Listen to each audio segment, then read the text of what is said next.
Hello, friends. Just Drew here. Welcome back to the channel. I just got back from a special advance screening of the new supernatural romantic dramedy, I think I would call it, Eternity.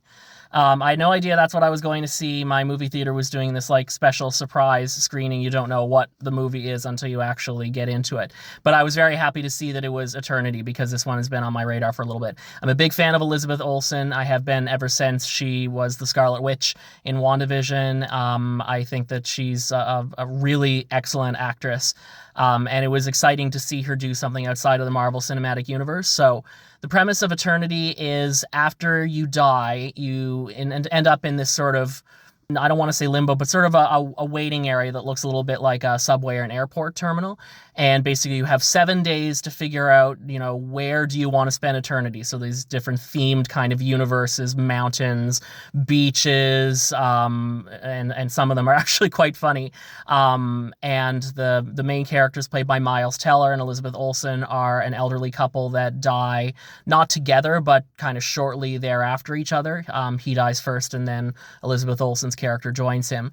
And it looks like it's a happy reunion until she runs into her first husband who died in the Korean War. And then she's left with a choice of who does she want to spend eternity with? Does she want to spend it with her husband of 65 years, or does she want to reconnect with this old lost love?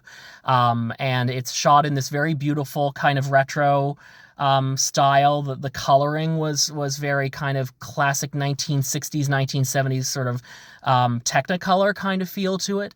And I thought it was just beautiful to look at, excellently acted, no big surprises there.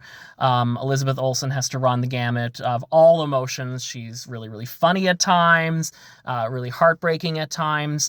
I was surprised at just how funny this movie was. It sounds like a heavy premise, and there's certainly heavy aspects to it, but my entire theater was like laughing out loud numerous times over the course of this.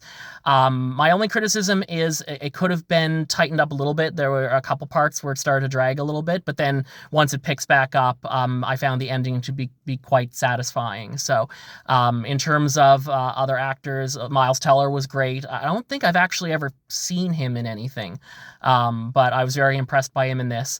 Davine Joy Randolph, who was amazing in The Holdovers, is a supporting character in this, and she's just as funny and just as occasionally heartbreaking as she was in that film.